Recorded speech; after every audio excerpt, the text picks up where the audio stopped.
because the power of God is in His gospel. TV Grace International presents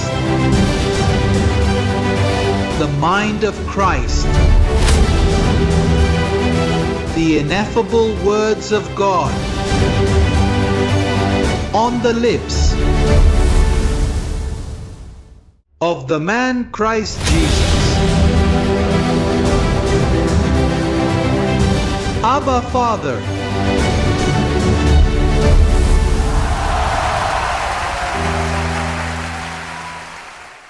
ہم کل بات کر رہے تھے کہ ہم خدا کی حکومت پر کس طرح بحث کریں گے، اور ایک حکومت لوگوں سے شروع ہوتی ہے، لوگوں کے ساتھ۔ یہ چند لوگوں سے شروع ہوتا ہے، پھر یہ بڑھتی رہتی ہے۔ ارکان کی تعداد اس چھوٹے سے گاؤں کا جو میئر بھی نہیں رکھ سکتا، اس کے پاس فنڈز کی کمی کی وجہ سے رہنما نہیں ہو سکتے، لیکن یہ بڑھتا ہی چلا جاتا ہے، اور حکومتیں لوگوں پر مشتمل ہوتی ہے۔ یہ حکومت کے ساتھ شروع ہوئی، 7 افراد، ان 7 میں سے شامل ہونا شروع ہوئے۔ ہمارے ساتھ شامل ہونے کے لیے بعض اوقات 20 تھے، اور ان 20 میں سے میں 10 کھو دیتا تھا، کیونکہ یہ ان کے لیے کچھ نیا تھا، اور یہ بڑھتا ہی چلا گیا، اور اب یہ ایک خاندان ہے۔ آئیے غلطوہے 6-10 پڑھتے ہیں تاکہ دیکھیں کہ ایک حکومت کیسے قائم ہوتی ہے۔ غلاطین 6 آیت 10۔ تو جب بھی ہمیں موقع ملے ہم نیکی کریں۔ کس کے لیے؟ سب کو، اور سب سے بڑھ کر مجھے یہ کہنے دیں، سب سے بڑھ کر ایمان کے خاندان کے افراد کے لیے۔ ایمان کا خاندان خدا کی حکومت ہے۔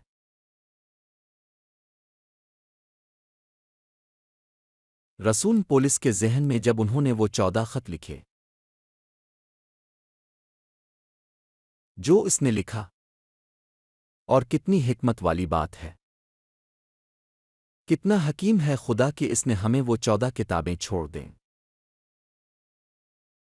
کیونکہ اگر میں ان 14 کتابوں کے بغیر آ جاتا تو میں کیا کرتا؟ لیکن وہ ان 14 کتابوں پر ایمان رکھتے تھے، حکومتی ادارے بھی ان پر ایمان رکھتے تھے، صرف اتنا ہوا کہ انہوں نے انہیں مکس کر دیا اور اسے اس طرح کوڈ کیا کہ اسے سمجھا نہ جا سکے۔ تم نے بھی وہی پڑھا جیسا کہ دوسرے سب پڑھ رہے تھے، پھر بھی تم نے اسے نہیں سمجھا۔ یہ کوڈ کیا گیا تھا غیر ختم شدہ لوگوں کی خوشخبری کو الگ کرنے کے لیے، غیر ختم شدہ لوگوں کی خوشخبری کو ختم شدہ لوگوں سے ممتاز کرنے کے لیے۔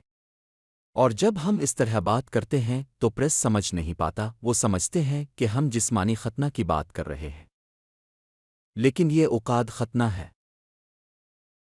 نظریاتی غیر ختن، یہ فرق صرف یہ ہے کہ غیر ختن یہ روح کے لیے ہے،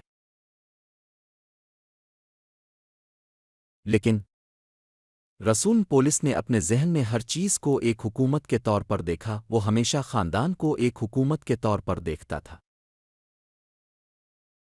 آئیے 1 تیموتھیوس باب 3 کو دیکھتے ہیں۔ آیت 4 میں رسول نے ایک بشپ سے کیسے بات کی۔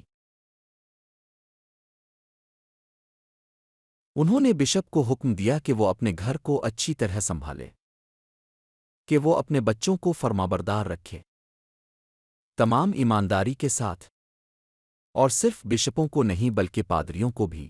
وہ بعد میں اس کا ذکر کرتا ہے، کیونکہ جو نہیں جانتا کہو حکومت کرو، وہ جو نہیں جانتا کیا اپنے گھر کا انتظام کرے، وہ خدا کی کلیسیا کا خیال کیسے رکھے گا؟ اس کا مطلب ہے کہ رسول پولس نے ایک خاندان دیکھا، اور باپوں اور ماؤں کو حکمرانی کرنی چاہیے۔ اس خاندان میں ختنہ کرنے والے رسولوں کا کام پورے گھرانوں کو منتشر کرنا تھا۔